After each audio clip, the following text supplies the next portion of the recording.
Hi guys, infinity ബ്ലോഗിന്റെ പുതിയൊരു വീഡിയോയിലോട്ട് എല്ലാവർക്കും സ്വാഗതം. ഞാനിവിടെ നിങ്ങളോട് പറയാൻ പോകുന്നത് ഈ മുട്ടയുടെ കാര്യമാണ്. ഈ മുട്ടയ്ക്ക് എന്താന്ന് വെച്ചാൽ ഒരു പ്രത്യേകതയുണ്ട്. അതെന്താന്ന് വെച്ചാൽ ഞങ്ങളുടെ വീട്ടിലത്തെ കോഴി ഇട്ടുകൊണ്ട് മാത്രമുള്ള ഒരു പ്രത്യേകതയല്ല കേട്ടോ. ഇതിന്റെ അകത്ത് രണ്ട് ഉണ്ണികളുണ്ട്. സാധാരണ മുട്ടയ്ക്കകത്തൊക്കെ ഒരു ഉണ്ണിയല്ലേ ഉള്ളൂ, പക്ഷെ ഇതിന്റെ അകത്ത് രണ്ട് ഉണ്ണികളുണ്ട്. നമുക്കത് കണ്ടാലോ എന്താന്ന് നിങ്ങളിപ്പോ വിചാരിക്കുന്നുണ്ടായിരിക്കും ഞാൻ പറയുന്നത് സത്യമാണോ എന്ന്. പക്ഷെ ഞാൻ പറയുന്നത് സത്യമായിട്ടുള്ള ഒരു കാര്യം കേട്ടോ. ഞാൻ നിങ്ങളെ കാണിച്ചു തരാം. സാധാരണ മുട്ട എന്ന് പറഞ്ഞാൽ ഇത്രയും വലിപ്പമില്ലല്ലോ. ഈ മുട്ടയ്ക്ക് എന്ന് പറഞ്ഞാൽ സാധാരണ മുട്ടയിൽ നിന്നും ഇച്ചിരി വലിപ്പം കൂടുതലുണ്ട്. അതാണ് ഈ മുട്ടയെ തിരിച്ചു നിർത്തുന്നത്.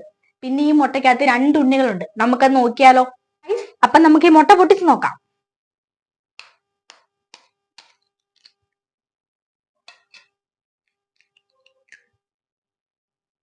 കണ്ടോ ഗൈസ്, ഇതാണ് ഗൈസ് ഞാൻ പറഞ്ഞത് രണ്ട് ഉണ്ണികളുണ്ടെന്ന്.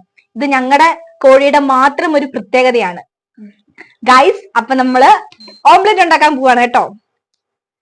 നമുക്ക് ഓംലെറ്റിന് വേണ്ടിയിട്ട് നമുക്ക് ഇച്ചിരി കുരുമുളക് ഇടാം. ഇതൊക്കെ ഇട്ടാലല്ലേ ഇച്ചിരി ടേസ്റ്റ് കിട്ടത്തുള്ളൂ. ഇച്ചിരി ഉപ്പ്. നമ്മുടെ ഓംലെറ്റ് ഇവിടെ ആയിക്കൊണ്ടിരിക്കുകയാണ് ഗൈസ്. നിങ്ങൾ നോക്കൂ ഗൈസ്, എങ്ങനെയുണ്ട് ഗൈസ് എന്റെ ഓംലെറ്റ്? ഗൈസ്, നമ്മുടെ ഓംലെറ്റ് ആയിക്കൊണ്ടിരിക്കുകയാണ് ഗൈസ്. നിങ്ങൾ നോക്കൂ ഗൈസ്, നമ്മുടെ കോഴിയുടെ മാത്രം ഒരു പ്രത്യേകതയായ രണ്ട് ഉണ്ണികളുള്ള ഓംലെറ്റ് ആണ് ഗൈസ്.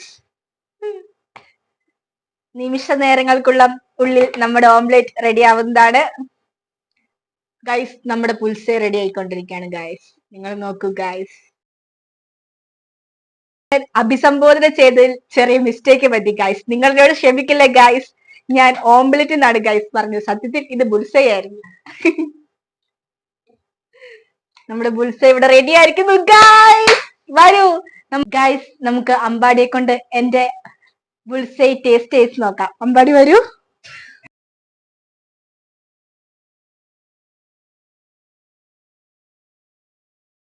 കുഞ്ഞോളേക്ക് ഉണ്ടാക്കിക്കൊണ്ട് പറയുന്നതല്ല, നല്ല അടിപൊളിയല്ലേ? അപ്പൊ ഗൈസ്, നെക്സ്റ്റ് എപ്പിസോഡുമായി നമുക്ക് വീണ്ടും എത്താം. Bye bye.